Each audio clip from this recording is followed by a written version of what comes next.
history, fact, that are wrong. Did Einstein really fail math? Yeah, except that's totally fake news. Let's rewind. Albert Einstein, born in Germany in 1879, wasn't some clueless kid with a calculator phobia. By age 12, he was solving algebra and geometry problems for fun. By 15, he had already mastered calculus. So where did the myth come from? In 1895, 16-year-old Einstein took the entrance exam for a prestigious Swiss school. He aced math and physics, but flunked French and history.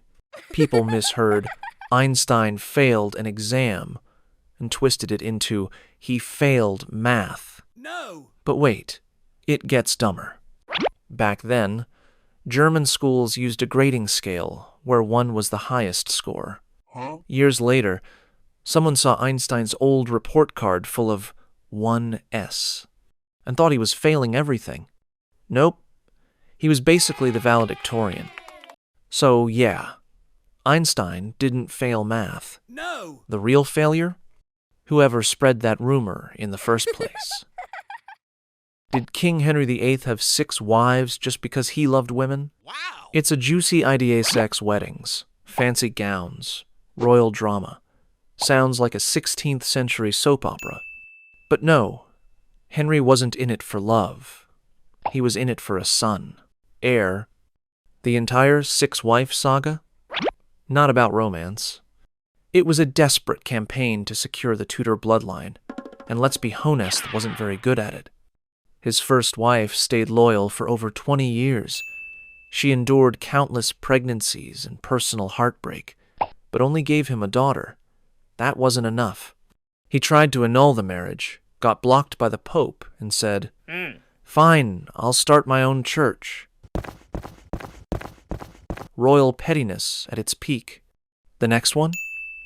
Young, clever, charismatic, promised him sons. Delivered another daughter. People whispered about her behind her back and eventually to Henry's face. He called for the axe. The third seemed perfect. Gentle, obedient, and finally a boy. Wow! Henry rejoiced. For about 2 weeks, she died shortly after childbirth. No! God, He never please, forgave no! fate for giving him success and taking it away that fast. Number 4 was a political match. They met. He panicked. He said she looked nothing like her portrait. No chemistry, no patience. He ran for the divorce papers before the ink on the wedding invite dried. Then came the party girl. Too young, too flirty, too careless in a court full of spies. When rumors reached the king, he felt humiliated and furious. The last one? She knew how to play the game. She read theology, treated his ulcers, kept her head down, and outlived him. So, was Henry a womanizer? Not exactly.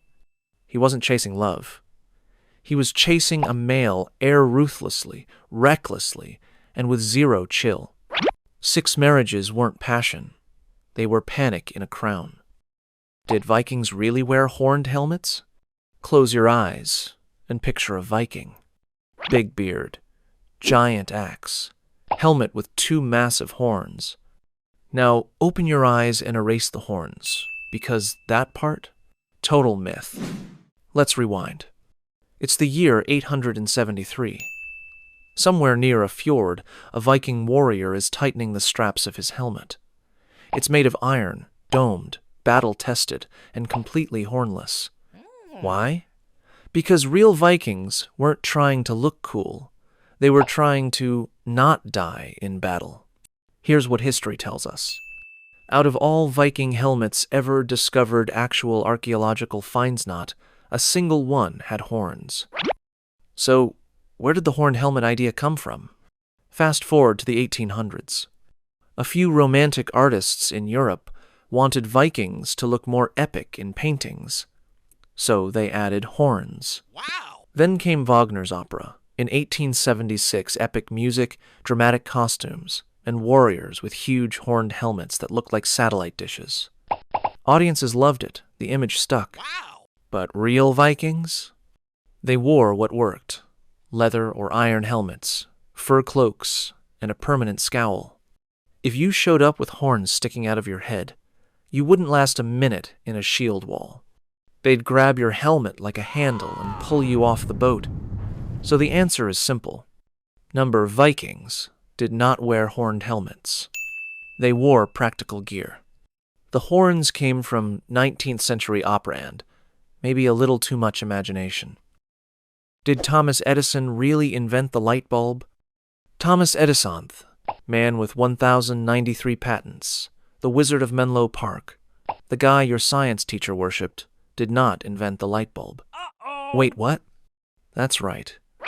When Edison filed his famous patent in 1879, the light bulb already existed. In fact, dozens of inventors had been tinkering with electric light for decades. The earliest version? Way back in 1800, when Italian scientist Alessandro Volta created a glowing wire using his new invention, the voltaic pile, basically the first battery. Then came Humphrey Davy, who lit up a piece of carbon with electric current. Boom! The arc lamp was born, bright as the sun, and about as subtle. Throughout the 1800s, inventors tried everything. Platinum wires, charcoal filaments, even blowing glass by hand in their sheds. By the time Edison entered the scene, at least 22 different versions of the light bulb already existed. So Nohe didn't invent the idea. So, what did Edison actually do? This is where it gets good. Edison didn't invent the bulby, perfected it. He found the right filament, carbonized bamboo, which could burn for over 1,200 hours, created a reliable vacuum, and most importantly, built an entire system to generate and distribute electricity to homes. Basically, he made the light bulb practical and commercial. Before Edison, bulbs were science fair projects. After Edison, they lit up cities. So was he a genius? Yes.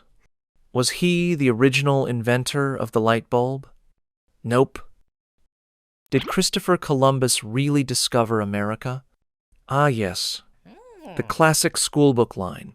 In 1492, Columbus sailed the ocean blue and discovered America.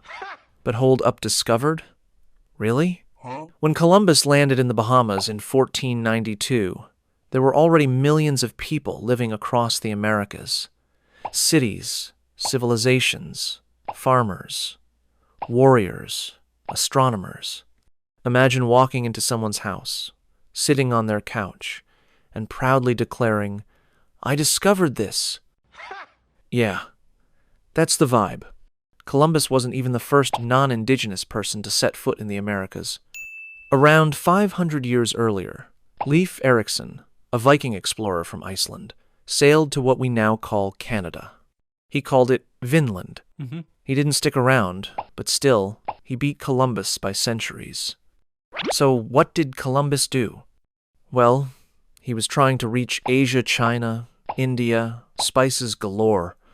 Instead, he bumped into the Caribbean and thought he was in somewhere near India. That's why he called the locals Indians. Spoiler, he was very wrong. But here's where it gets messy and important. While he didn't discover a new continent, Columbus did connect Europe to the Americas in a way that kicked off global trade, colonization, and, let's be honest, centuries of chaos. His voyages began what's known as the Columbian exchange foods, animals, diseases, ideas, and empires flying back and forth across the Atlantic. So, was Columbus the first? No. Was he lost? Absolutely. But did he change the world? Big time. Was Napoleon really that short? Let's talk about the world's most misunderstood short king. Except, he wasn't actually short.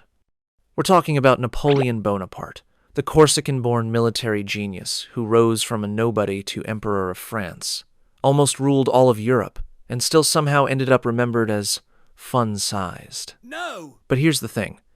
This short Napoleon stuff? It's one of history's longest-running jokes. And it all started with British propaganda. Napoleon was France's superstar, marching through Europe, winning battles, reforming laws, and crowning himself emperor. The British? Terrified and salty. So they did what any clever enemy would do: they attacked his image. British cartoonists began drawing Napoleon as this tiny, furious man, throwing tantrums, yelling at huge soldiers. And it worked. The world started believing Napoleon was pocket-sized. Now, here comes the kicker. Napoleon's official recorded height was 5 pides 2 pouces. Sounds like 5 feet 2 inches, right? Super short. But wait, those were French inches, not British ones. And French inches were bigger. When you convert them correctly, Napoleon's height was actually around 5 foot 6.5 inches.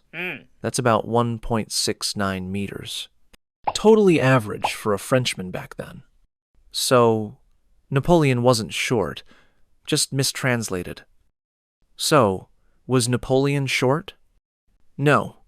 He was the right height, just the wrong enemy.